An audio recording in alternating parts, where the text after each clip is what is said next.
El sol aún no se atrevía a asomar por completo, pero ya el aire, denso y cargado de polvo, prometía un calor asfixiante sobre los campos infinitos de agave azul. Eran las 06:15 a.m. de un martes de finales de julio, y la camioneta Ford Lobo de Ramiro traqueteaba por un camino de tierra sinuoso, a 25 kilómetros de Encarnación de Díaz. En la caja, Mateo, de 28 años, se aferraba con otros 5 jornaleros al armazón, sintiendo la vibración del motor como una pulsación familiar. Un día más, una entrega rutinaria, pensaba, el ritmo predecible de su vida bajo la sombra protectora de Ramiro.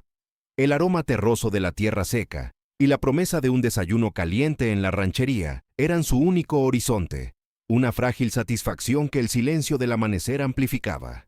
De repente, sin previo aviso, el infierno estalló. 2 Chevrolet Suburban blindadas surgieron de la nada, bloqueando el camino. Antes de que el cerebro de Mateo pudiera procesar la imagen de los 12 sicarios emergiendo de las camionetas, armados hasta los dientes con AK-47 y AR-15, una lluvia de plomo desgarró el aire. El sonido era ensordecedor, una sinfonía de muerte que pulverizó el cristal de la cabina y acribilló la caja. Los cuerpos alrededor de Mateo cayeron como sacos de arena, sus gritos ahogados por la ráfaga implacable. Una esquirla ardiente le rasgó el costado, un dolor punzante que lo lanzó hacia afuera. Rodó por la zanja, el polvo y el olor a sangre llenando sus fosas nasales, escondiéndose entre los agaves mientras los disparos de remate resonaban. Desde su precario refugio, vio a los sicarios arrastrar el cuerpo inerte de Ramiro de la cabina y, con una frialdad horripilante, dispararle un tiro final en la cabeza. No fue un robo, fue una ejecución. Su mundo, su seguridad, todo se pulverizó en ese instante, dejando solo el terror y la cruda necesidad de sobrevivir. El sol, un disco ardiente en el horizonte, ya no era una promesa de un día más, sino un cruel recordatorio del infierno desatado.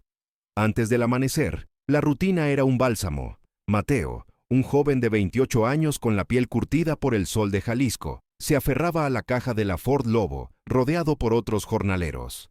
El traqueteo del motor era el pulso de su vida, una sinfonía familiar que prometía el desayuno y el trabajo. No eran solo agaves lo que movían. Bajo la capa de la labor agrícola, Mateo operaba en las sombras de Ramiro, su protector, entregando paquetes discretos y vigilando rutas. Ramiro, al volante, representaba la seguridad, una figura casi paterna que había rescatado a Mateo de la miseria, ofreciéndole un lugar en un mundo sin oportunidades. La fragancia terrosa del agave y el polvo en el aire eran los únicos testigos de una normalidad que ahora se había desintegrado en un instante brutal, dejando solo el eco de los disparos y el olor a pólvora. La ranchería, un puñado de casas de adobe y techos de lámina, era el único hogar que Mateo había conocido. Creció entre la escasez, observando cómo la pobreza extrema devoraba a su gente, hasta que Ramiro apareció. Ramiro no solo le ofreció un jornal, sino una mano extendida, una guía en el laberinto de la vida rural sin esperanzas. Para Mateo, Ramiro era más que un jefe, era el mentor que le enseñó a ser listo en un mundo difícil, un hermano mayor que le brindaba protección y un sentido de pertenencia que su infancia nunca le había dado. Su lealtad hacia Ramiro era inquebrantable, tan profunda como las raíces del agave.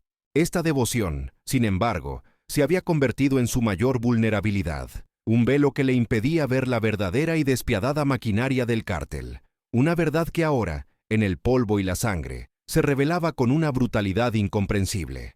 El paisaje de Jalisco, con sus interminables campos de agave azul bajo un sol implacable, era el telón de fondo de su existencia.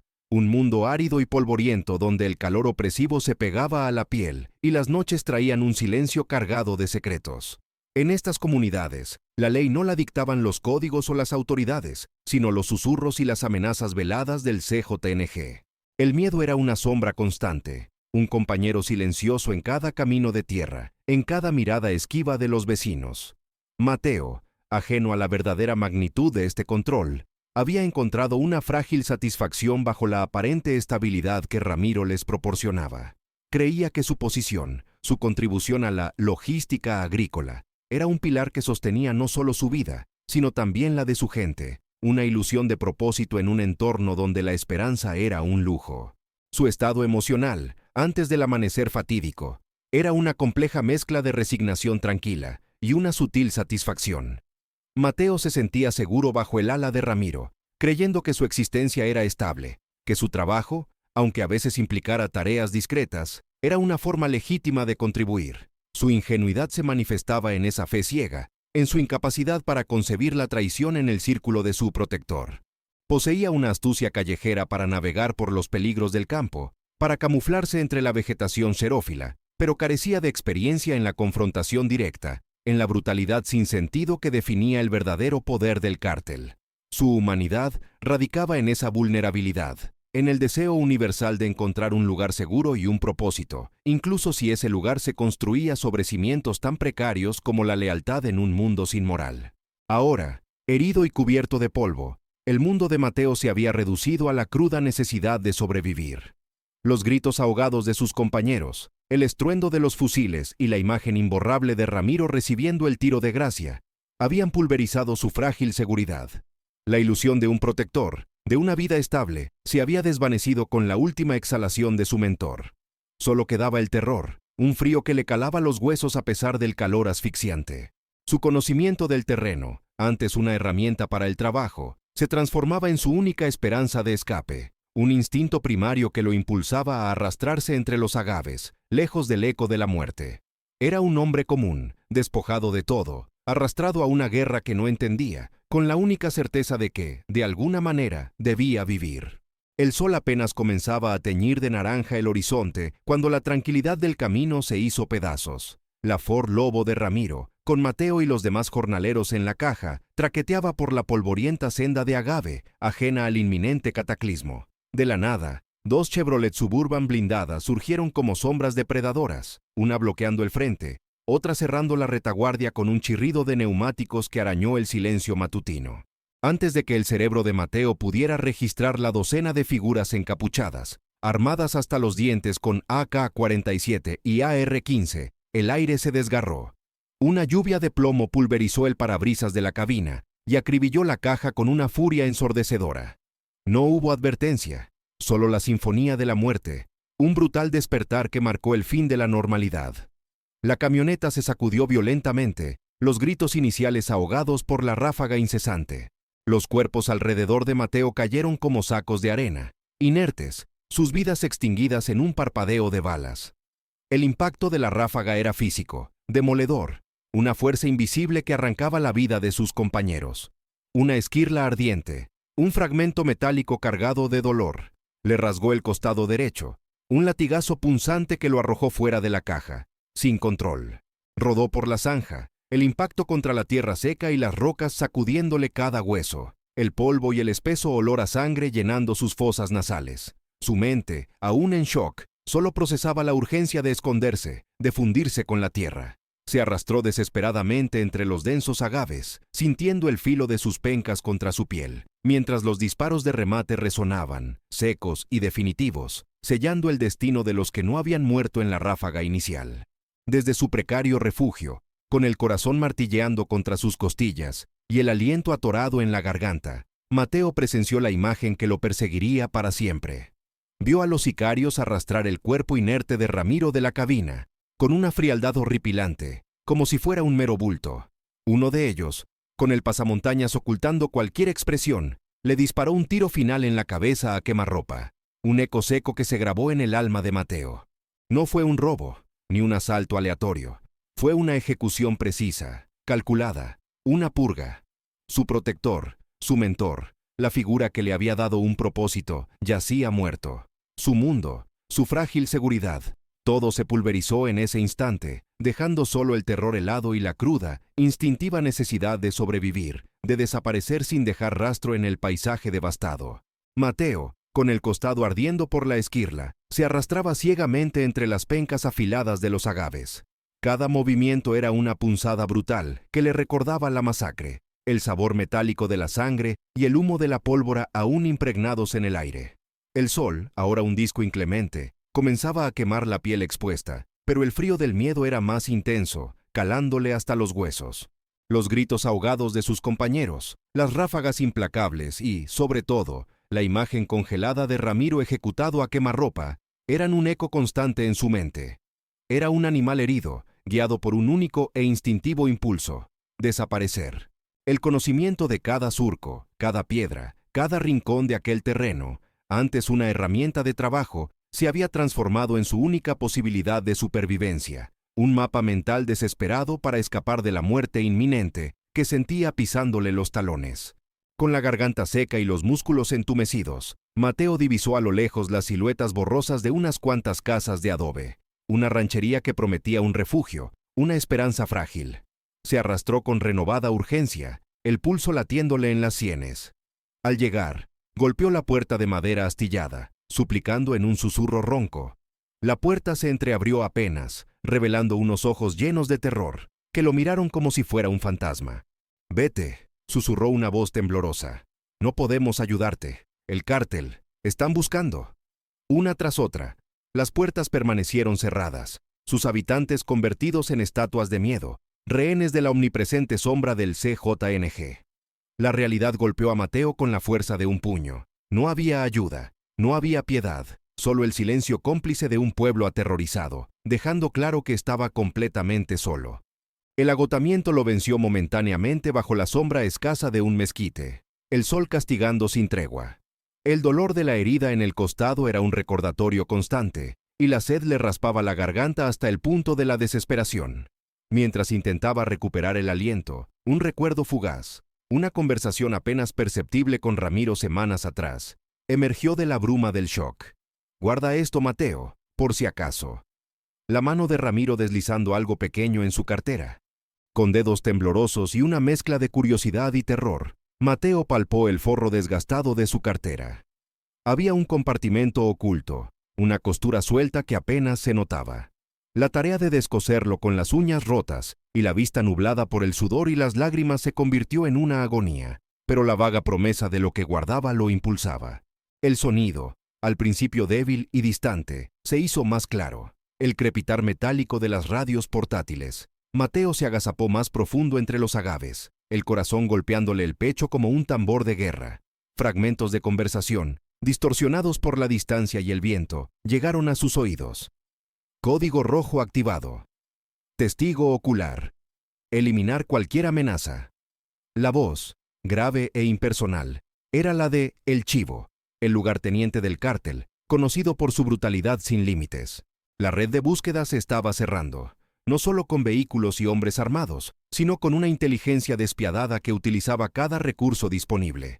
Ya no era una huida fortuita, era una cacería organizada, y él, Mateo, el jornalero invisible, era la presa marcada, el último obstáculo en la limpieza de Ramiro. Las opciones de Mateo se reducían a cada minuto que pasaba. El paisaje familiar se había transformado en un laberinto de amenazas, cada sombra, cada sonido, un presagio de muerte. La lealtad que sentía por Ramiro, una vez inquebrantable, comenzaba a fracturarse bajo el peso de la traición y la cruda realidad de su ejecución. ¿Qué había hecho Ramiro para merecer tal fin? ¿Y qué ocultaba en ese pequeño USB que lo convertía ahora en un blanco tan valioso? La confusión y el dolor se mezclaban con una furia fría, una determinación nacida del terror. Ya no era el ingenuo jornalero. Era un hombre acorralado, con la vida pendiendo de un hilo, y la única certeza de que, para sobrevivir, tendría que desentrañar la verdad que Ramiro le había confiado. ¿Qué harías tú en esta situación, con la verdad oculta en tu mano y el cártel pisándote los talones? Mateo, con el aliento aún entrecortado y el costado palpitando, encontró un refugio precario bajo un puente seco, oculto por la maleza espinosa. La oscuridad de la noche, una bendición tras el sol inclemente, lo envolvía, pero no calmaba la tormenta en su interior. Con manos temblorosas, extrajo el USB del forro de su cartera, un objeto diminuto que ahora sentía el peso del mundo.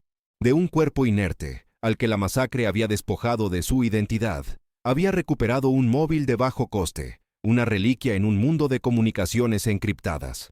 Sus dedos, entumecidos por el pánico y la fatiga, se esforzaron por conectarlo, la pantalla parpadeando débilmente en la oscuridad. El conocimiento rudimentario que Ramiro le había inculcado sobre logística agrícola le sirvió para navegar por los menús, buscando una verdad que intuía aterradora. El móvil reconoció el dispositivo, y una serie de archivos encriptados y carpetas con nombres crípticos aparecieron. La adrenalina le inyectó una lucidez fría. Uno a uno, los abrió. No eran registros de cosechas ni rutas de jornaleros. Eran comunicaciones cifradas, nombres clave, coordenadas y un pequeño libro de contabilidad digital, detallando transacciones millonarias. La jerga, antes incomprensible, ahora resonaba con un eco macabro. Ramiro no era solo un hombre de negocios local. Era el Zorro, un hombre que Mateo había escuchado susurrar con reverencia y miedo entre los sicarios de más alto rango. El pilar de su seguridad, su mentor, el hombre que le había dado un propósito. Era el lugarteniente más cercano de El Mencho, el brazo derecho del cártel. El libro de contabilidad digital, meticulosamente detallado, reveló la magnitud de la traición. Ramiro no solo había estado desviando fondos, sino que negociaba en secreto con el cártel del Golfo, su acérrimo enemigo. Ofrecía rutas de tráfico de drogas, información de inteligencia vital y una parte sustancial de los ingresos de Jalisco a cambio de una nueva posición de poder. La emboscada no había sido un ataque indiscriminado a humildes trabajadores rurales, sino una operación de contrainteligencia quirúrgica del propio CJNG. Una purga interna para eliminar a un traidor de alto nivel. Los jornaleros, sus compañeros, no eran más que peones prescindibles en el tablero de ajedrez de Ramiro, sacrificados sin piedad para ocultar la verdadera naturaleza de su deserción. El mundo de Mateo se desmoronó por completo, no solo por la pérdida de Ramiro, sino por la devastadora revelación de su verdadera identidad. La imagen del protector benevolente se hizo añicos, revelando a un manipulador despiadado, un traidor que había usado la lealtad de Mateo como un escudo. La esquirla en su costado, el dolor del hambre y la sed, todo palidecía ante el peso insoportable de esa verdad. Ahora, Mateo no solo era un testigo de una masacre, sino el portador de la prueba irrefutable de la traición de Ramiro, una información tan explosiva que lo convertía en un blanco aún más valioso para los sicarios que lo cazaban. ¿Qué haría con una verdad tan letal, capaz de desatar una guerra, o de condenarlo a una muerte segura? El sol, un disco ardiente en el horizonte, ya no era una promesa de un día más, sino un cruel recordatorio del infierno desatado. Antes del amanecer, la rutina era un bálsamo. Mateo, un joven de 28 años con la piel curtida por el sol de Jalisco, se aferraba a la caja de la Ford Lobo, rodeado por otros jornaleros. El traqueteo del motor era el pulso de su vida, una sinfonía familiar que prometía el desayuno y el trabajo. No eran solo agaves lo que movían. Bajo la capa de la labor agrícola, Mateo operaba en las sombras de Ramiro, su protector, entregando paquetes discretos y vigilando rutas. Ramiro, al volante, representaba la seguridad, una figura casi paterna que había rescatado a Mateo de la miseria, ofreciéndole un lugar en un mundo sin oportunidades. La fragancia terrosa del agave y el polvo en el aire eran los únicos testigos de una normalidad que ahora se había desintegrado en un instante brutal, dejando solo el eco de los disparos y el olor a pólvora. La ranchería, un puñado de casas de adobe y techos de lámina, era el único hogar que Mateo había conocido. Creció entre la escasez, observando cómo la pobreza extrema devoraba a su gente, hasta que Ramiro apareció. Ramiro no solo le ofreció un jornal, sino una mano extendida, una guía en el laberinto de la vida rural sin esperanzas. Para Mateo, Ramiro era más que un jefe. Era el mentor que le enseñó a ser listo en un mundo difícil, un hermano mayor que le brindaba protección y un sentido de pertenencia que su infancia nunca le había dado. Su lealtad hacia Ramiro era inquebrantable, tan profunda como las raíces del agave. Esta devoción, sin embargo, se había convertido en su mayor vulnerabilidad, un velo que le impedía ver la verdadera y despiadada maquinaria del cártel, una verdad que ahora, en el polvo y la sangre, se revelaba con una brutalidad incomprensible. El paisaje de Jalisco, con sus interminables campos de agave azul bajo un sol implacable, era el telón de fondo de su existencia. Un mundo árido y polvoriento donde el calor opresivo se pegaba a la piel y las noches traían un silencio cargado de secretos. En estas comunidades, la ley no la dictaban los códigos o las autoridades, sino los susurros y las amenazas veladas del CJNG. El miedo era una sombra constante, un compañero silencioso en cada camino de tierra, en cada mirada esquiva de los vecinos. Mateo, ajeno a la verdadera magnitud de este control, había encontrado una frágil satisfacción bajo la aparente estabilidad que Ramiro les proporcionaba. Creía que su posición, su contribución a la logística agrícola, era un pilar que sostenía no solo su vida, sino también la de su gente, una ilusión de propósito en un entorno donde la esperanza era un lujo. Su estado emocional, antes del amanecer fatídico, era una compleja mezcla de resignación tranquila y una sutil satisfacción.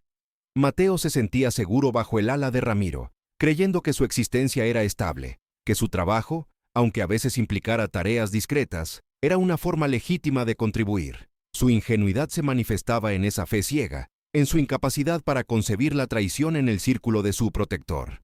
Poseía una astucia callejera para navegar por los peligros del campo, para camuflarse entre la vegetación xerófila, pero carecía de experiencia en la confrontación directa, en la brutalidad sin sentido que definía el verdadero poder del cártel. Su humanidad radicaba en esa vulnerabilidad, en el deseo universal de encontrar un lugar seguro y un propósito, incluso si ese lugar se construía sobre cimientos tan precarios como la lealtad en un mundo sin moral. Ahora, herido y cubierto de polvo, el mundo de Mateo se había reducido a la cruda necesidad de sobrevivir.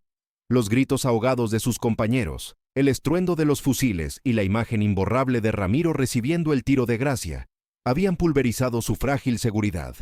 La ilusión de un protector, de una vida estable, se había desvanecido con la última exhalación de su mentor. Solo quedaba el terror, un frío que le calaba los huesos a pesar del calor asfixiante. Su conocimiento del terreno, antes una herramienta para el trabajo, se transformaba en su única esperanza de escape, un instinto primario que lo impulsaba a arrastrarse entre los agaves, lejos del eco de la muerte. Era un hombre común, despojado de todo, arrastrado a una guerra que no entendía, con la única certeza de que, de alguna manera, debía vivir. El sol apenas comenzaba a teñir de naranja el horizonte cuando la tranquilidad del camino se hizo pedazos. La Ford Lobo de Ramiro, con Mateo y los demás jornaleros en la caja, traqueteaba por la polvorienta senda de agave, ajena al inminente cataclismo. De la nada, dos Chevrolet Suburban blindadas surgieron como sombras depredadoras, una bloqueando el frente, otra cerrando la retaguardia con un chirrido de neumáticos que arañó el silencio matutino. Antes de que el cerebro de Mateo pudiera registrar la docena de figuras encapuchadas, armadas hasta los dientes con AK-47 y AR-15, el aire se desgarró. Una lluvia de plomo pulverizó el parabrisas de la cabina y acribilló la caja con una furia ensordecedora.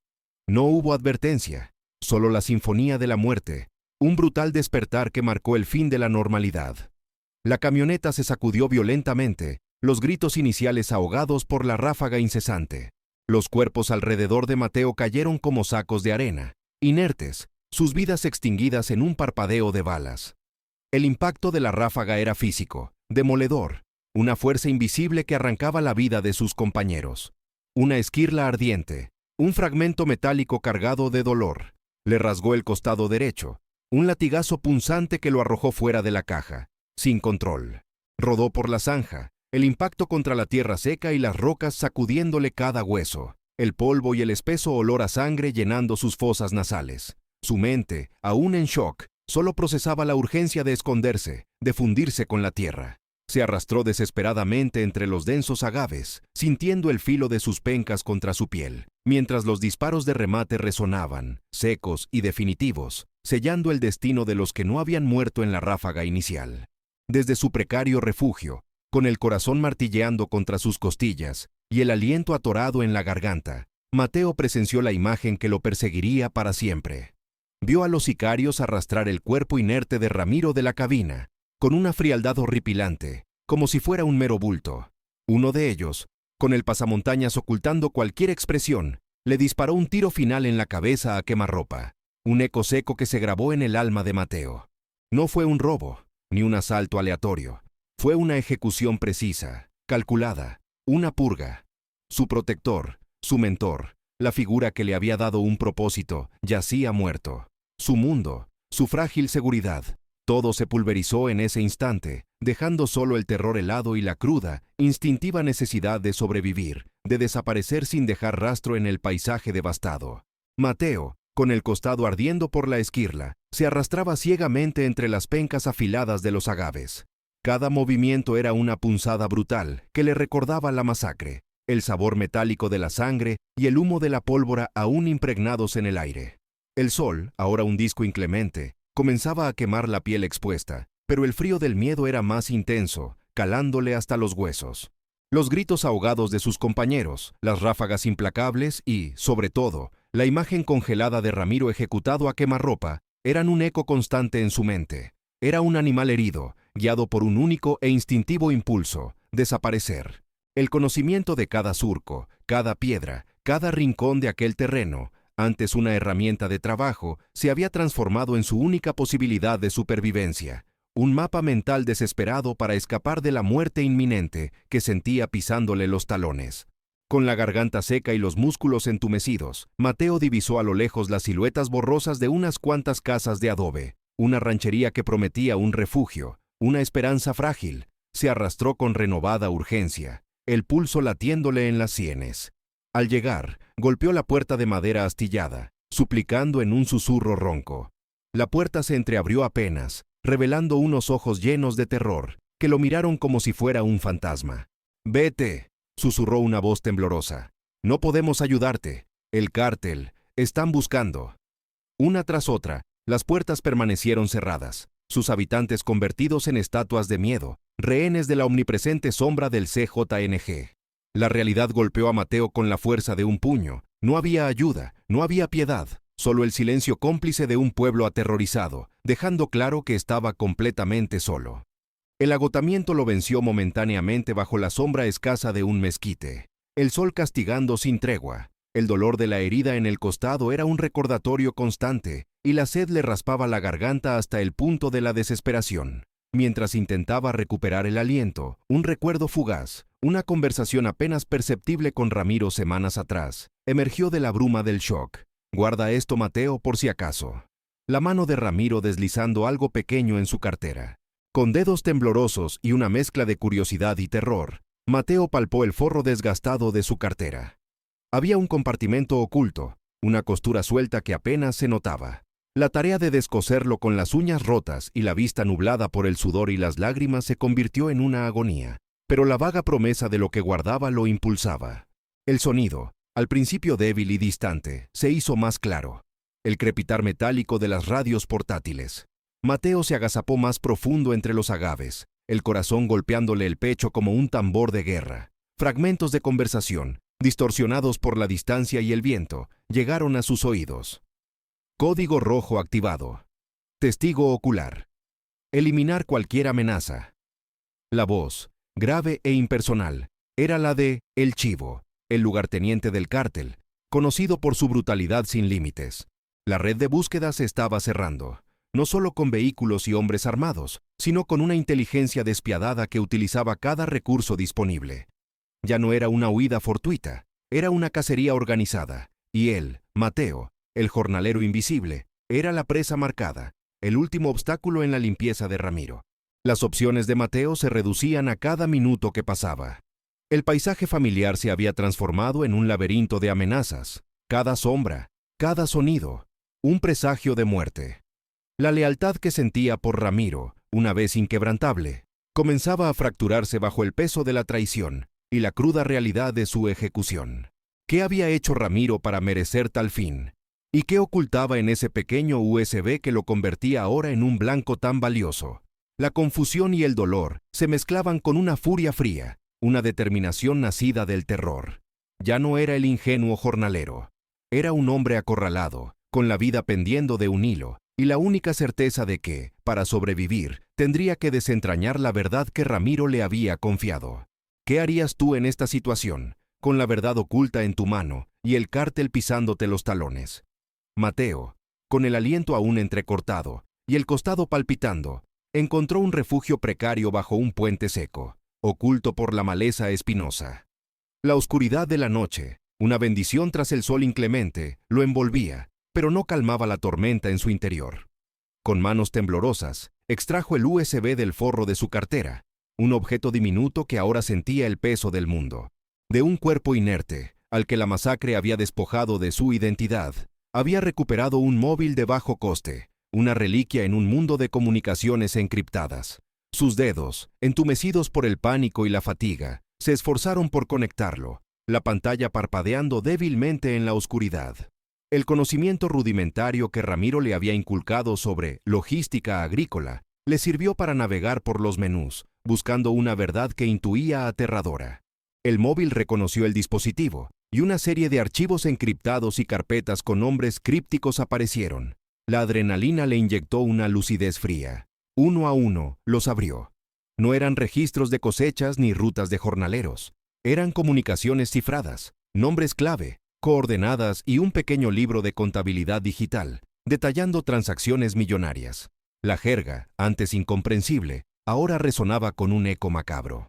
Ramiro no era solo un hombre de negocios local. Era el Zorro, un hombre que Mateo había escuchado susurrar con reverencia y miedo entre los sicarios de más alto rango.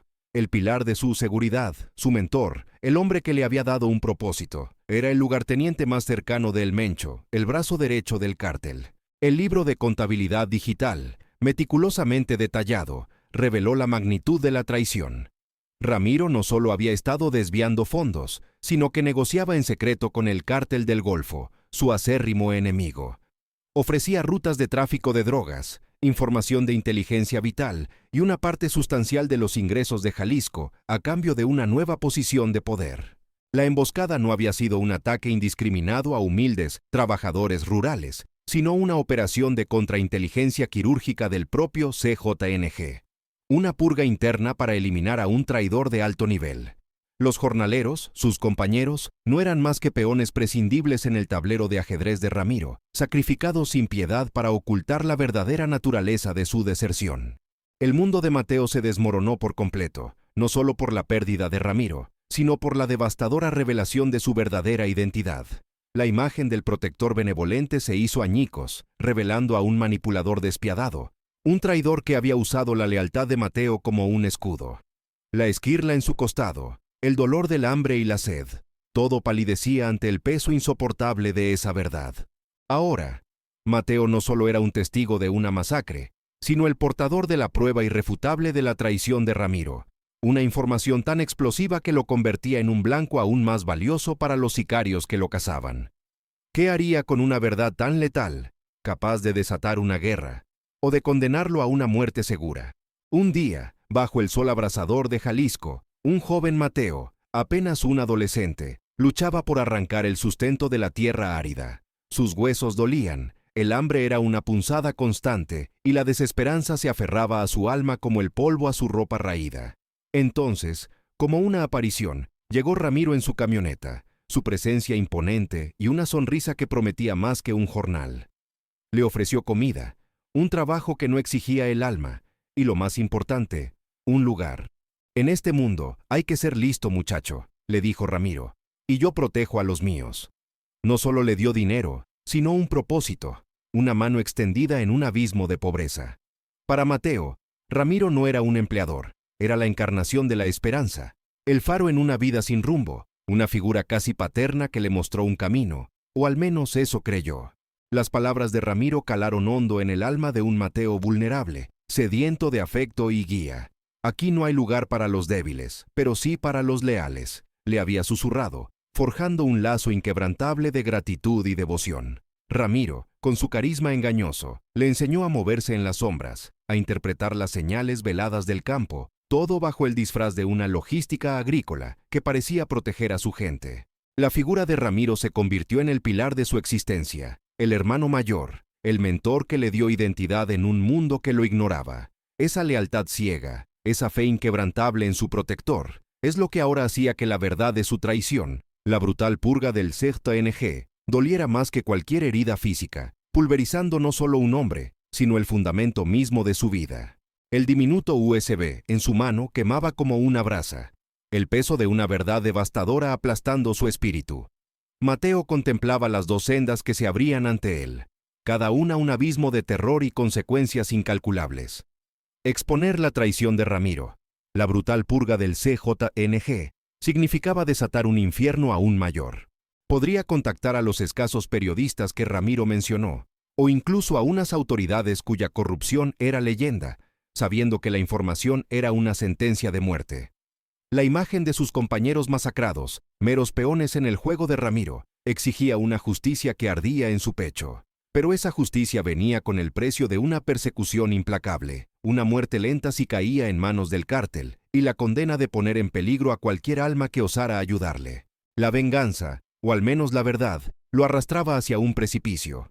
Por otro lado, la opción de destruir las pruebas y desaparecer se presentaba como una promesa de supervivencia, aunque vacía. Borraría la evidencia, huiría de Jalisco, cambiaría su nombre y se desvanecería en el anonimato, un fantasma sin pasado ni futuro. Pero, ¿podría Mateo vivir con el peso de esa cobardía, con el trauma de la masacre y la traición de Ramiro grabados en su alma, sin buscar una mínima retribución o sentido? La culpa lo corroería. La desconfianza sería su única compañía, y la sombra del cártel lo seguiría por siempre. Esta decisión no era solo sobre su vida, era sobre quién se convertiría. Sería un eslabón más en la cadena de violencia, un peón que acepta su destino, o un hombre que intentaría romper el ciclo, asumiendo un sacrificio personal inmenso. Mateo, con la respiración entrecortada y el sabor metálico de la sangre en la boca, se arrastró hasta una radio portátil abandonada por un sicario rematado. Sus dedos temblaban al manipular los controles, pero la rabia por la traición de Ramiro y la masacre de sus compañeros le inyectaba una lucidez helada. Recordó los códigos de comunicación cifrada del USB, grabados a fuego en su mente, y sintonizó una frecuencia interna del CJNG, una línea directa con el infierno. La idea no era luchar, sino sembrar el caos, desatar una tormenta perfecta que le permitiera desaparecer. Cada pulsación de la radio era un latido de su nuevo propósito, un eco de la venganza silenciosa que comenzaba a tejerse. Los agaves se alzaban como mudos testigos de su plan, mientras el viento arrastraba el olor a pólvora, aún fresco y amenazante. Con el auricular pegado al oído, Mateo filtró la información explosiva del USB, dosificando verdades a medias y mentiras calculadas. Nombres clave, coordenadas de rutas alternativas, fechas de entregas que Ramiro había negociado con el cártel del Golfo. Datos que desatarían una paranoia sin límites dentro de las filas del CJNG. Mencionó un pago secreto, un desvío de fondos que implicaba a un lugarteniente de alto rango, no a Ramiro, sino a un pez gordo aún vivo. La voz de El Chivo resonó en la radio, distorsionada por la furia, dando órdenes contradictorias, exigiendo explicaciones, acusando a sus propios hombres. La desconfianza se extendía como una plaga, convirtiendo a los cazadores en presas unos de otros, mientras Mateo se deslizaba hacia el viejo rancho abandonado, su salvación. Mientras las camionetas del cártel se dispersaban frenéticamente, persiguiendo fantasmas y sospechas, Mateo alcanzó el rancho. El aire denso y el silencio solo roto por el viento silbando entre las ruinas eran su única compañía.